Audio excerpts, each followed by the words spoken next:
আসসালামু আলাইকুম ভিউয়ার্স, আশা করি সবাই ভালো আছেন।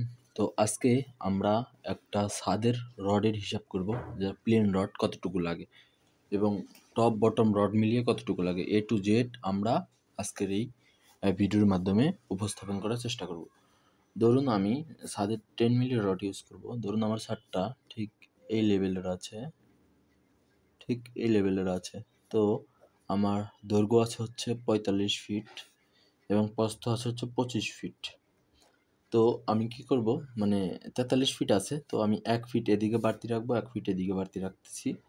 আর এটা হচ্ছে 27 ফিট, মানে 25 ফিট মূল ক্লিয়ার আছে, 1 ফিট সামনে বাড়তি, 1 ফিট এই পাশে বাড়তি।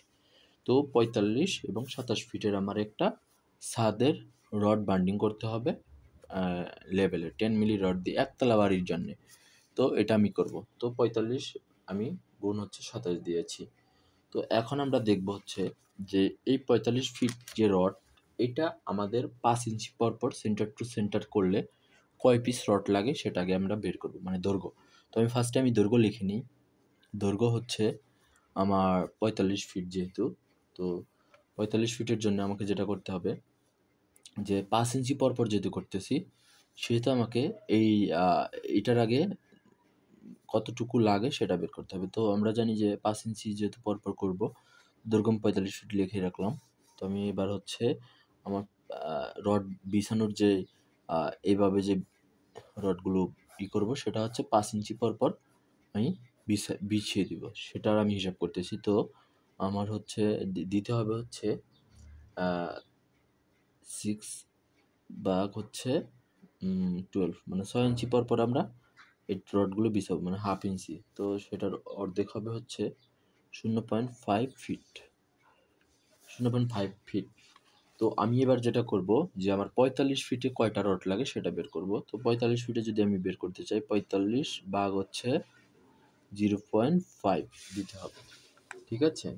তো এই 45 0.5 দিয়ে আমার ভাগ করলে আসে হচ্ছে 90 পিস। 90 পিস আমার হচ্ছে রড এইখানে লাগে লম্বাতে। 45 ফিটের রড আমার 90 পিস লাগে দৈর্ঘ্যতে। এবার প্রস্থতে দেখি কতটুকু লাগে।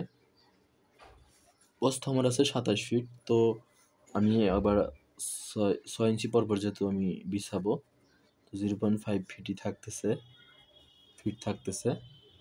আর যেহেতু আমি 27 ফিটে, তাহলে 27 ভাগ হচ্ছে 0.5, তাহলে এইখানে আমার আসতেছে হচ্ছে 54 পিস। তাহলে আমি 6 ইঞ্চি পরপর যদি আমি রডগুলো বিছাই 27 ফিটে, তাহলে আমাকে লাগতেছে 54 পিস এবং এইখানে লাগতেছে, দৈর্ঘ্যতে লাগতেছে 90 পিস। এটা আমি লিখব। এইবার আসি হচ্ছে আমাদের যেই রডের যেই ওজন আছে, যে 10 আমি যেহেতু 10 মিলি রড ব্যবহার করব, এখানে আমি কিছু নোট লিখে দিই যাতে ক্লিয়ার হয়। যেমন হচ্ছে 10 মিলি রডের হচ্ছে ওজন হচ্ছে প্রতি ফিটে 0.18 কেজি। তারপরে 12 মিলি আছে 0.27 কেজি। আমি যদি 12 মিলি ইউজ করি, সেক্ষেত্রে কিন্তু রডটা ওজন, মানে রডটা বেশি লাগবে। আমি 10 মিলি সাদে রডগুলো দিলাম। তো রডগুলো দিলাম। এবার আমি এটাকে দৈর্ঘ্যতে নিয়ে যাই, যে দৈর্ঘ্যতে আমার কতটুকু রড লাগবে। এবার আমি লিখি ছাদের দৈর্ঘ্যের রড। ছাদের দৈর্ঘ্যের রড ছাদের দৈর্ঘ্যের রড যদি আমি লিখি, তাহলে আমার এখানে আসবে হচ্ছে 45 ফিট। যেহেতু আমার ছাদের দৈর্ঘ্য আছে, পূরণ হচ্ছে আমি যেহেতু 10 মিলি ইউজ করব, সেহেতু হচ্ছে প্রতি ইয়ার ওজন হচ্ছে 0.18।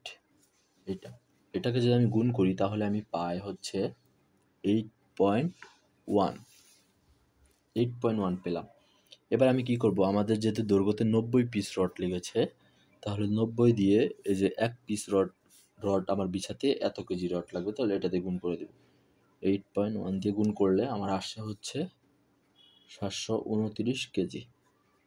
আমার দৈর্ঘ্যতে লাগতেছে হচ্ছে 729 কেজি। এবার আমার ছাদের প্রস্থের রড, ছাদের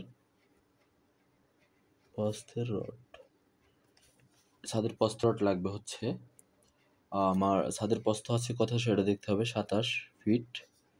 আর আমার প্রতি কেজি লাগতেছে যেহেতু 10 মিলি, সেহেতু 0.18। তো এটা গুণ করলে আসে 4.86। তো এটাতে যেহেতু আমার 54 পিস রড লাগে, তো 54 পূরণ হচ্ছে 4.86 দিলাম। এখানে লাগে হচ্ছে 262 কেজি, এত কেজি।